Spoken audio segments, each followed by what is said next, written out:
Hey there, this is Jasper from Castlestube. In episode 11 of my Lego castle project, we are shaping the mountain further, adding more rockwork, some pine trees, and prepare for the next big castle structure. Let's jump straight into the build. As a warm-up, we add the medium dark green pine trees from the last tutorial and give them a temporary place in the castle world. For now, they are going next to the old ruins. As the ground is still very plain, I begin refining the surface with darker details. I'm using dark green cheese slopes, plates, and a few plant elements to break up the flat color and landscape. To add even more realism, I mixed in some reddish brown and dark brown stem pieces, suggesting broken branches that have fallen from the trees over time. I also kept a few of these small red mushrooms near the ruins, a design inspired by the 3-11-20 medieval castle set. The bright red works surprisingly well against the darker forest tones and gives the area a bit more character. After this little vegetation part, it's time to tackle the mountain itself again. The treasure chamber needs a proper modular cover, so I continue shaping and leveling the mountainside around it. As I use the same techniques and bricks as in previous updates, we'll simply enjoy the process with a bit of music.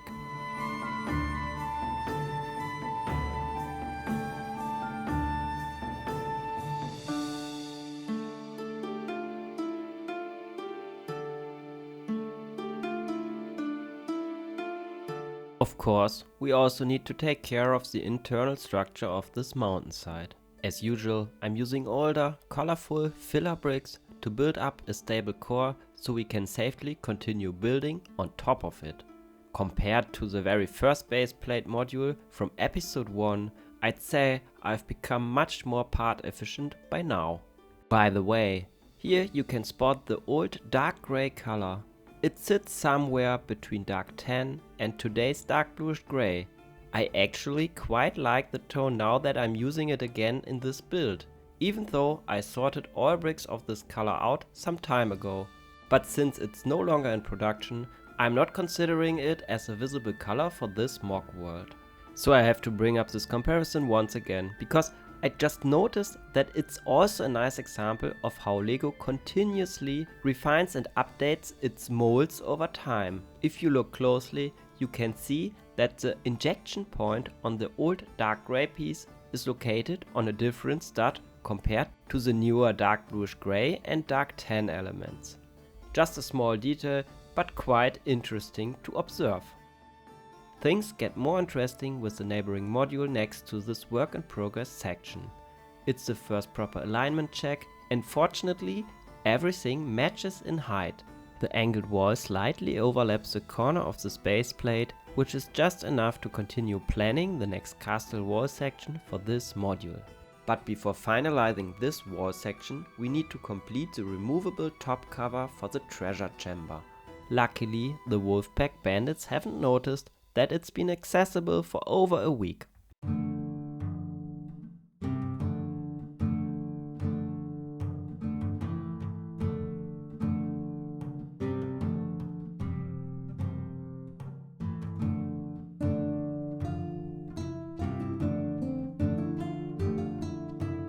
With the cover in place, we finally take the next structural step.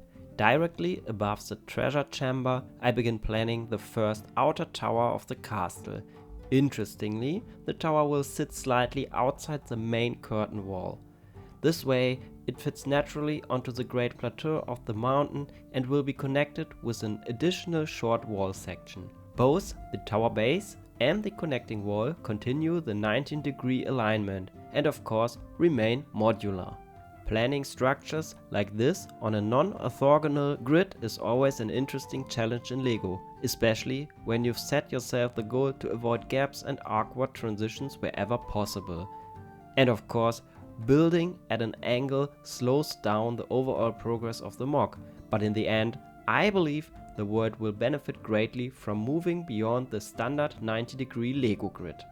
I temporarily moved the adjacent module to the side so I have more room to work with this one. Here I made a small mistake with a removable top section of the tunnel. I accidentally fixed it to the base module in the back right corner, as you can see here. So I had to rework that edge to make sure the top section can be removed smoothly just as intended.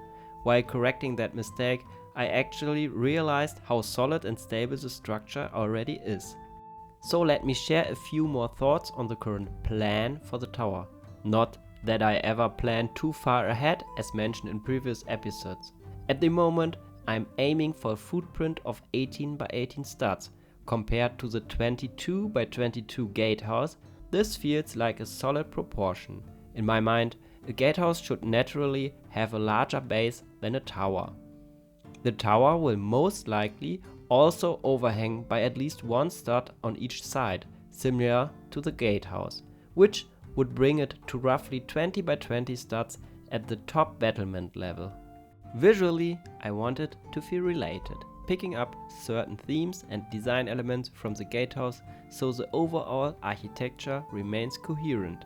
For the corners of this tower, I'm planning to use modified 2x2 facet bricks and 2x2 corner wall panels to introduce subtle 45-degree transitions. Those small bevels help soften the square footprint and give the tower a bit more visual refinement. To close the gaps between the 19-degree angled tower and the surface of the mountain plateau, I once again need quite a few wedge plates. While I have plenty of the left-sided ones remaining, I've completely run out of the mirrored right-sided pieces, which annoyingly are exactly the ones I need for this transition. So, on the one hand, they're definitely going onto my next bricklink order. On the other hand, I'm experimenting with alternative elements that share the same angle and help shape the mountain surface just as effectively. I'm testing two different elements here. The 4x4 fractured polygon wedge and the 4x2 triple right wedge. Both share the necessary angle, but they shape the surface slightly differently, especially since the fractured polygon wedge also has that left-sided cutout. We've already transitioned into building the wall section. As this technique has been covered several times before, I won't go into full detail again and instead focus a bit more on the wedge situation here. But if you're new to this channel and are interested in a full explanation of the modular wall system, you'll find the tutorial linked in the description.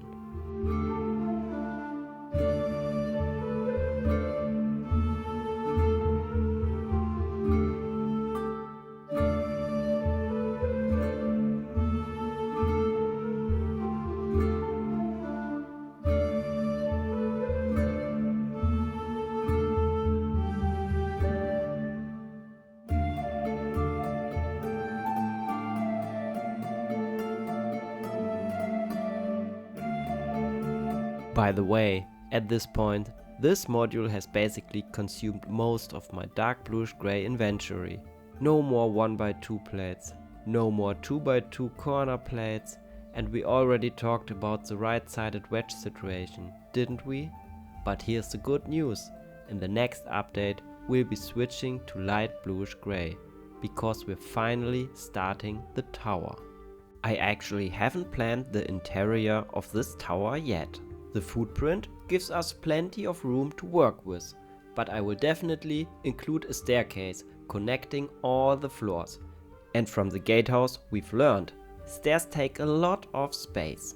A dungeon on the ground level was one idea, but considering that this area might become the keep or even the king's quarters, this might not be the most logical placement. I'd love to hear your thoughts.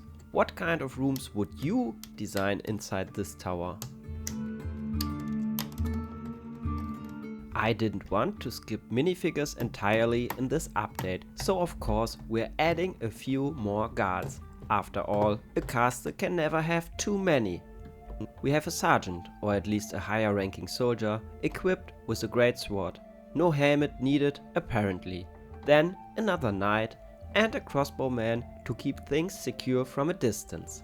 And from what I've heard, they're already discussing what they would include inside the tower, if they were the ones designing it.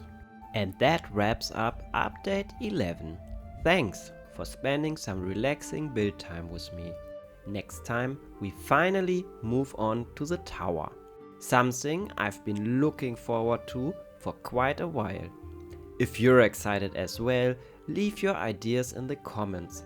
And as always, a like and a subscription helps the channel grow, just like the castle.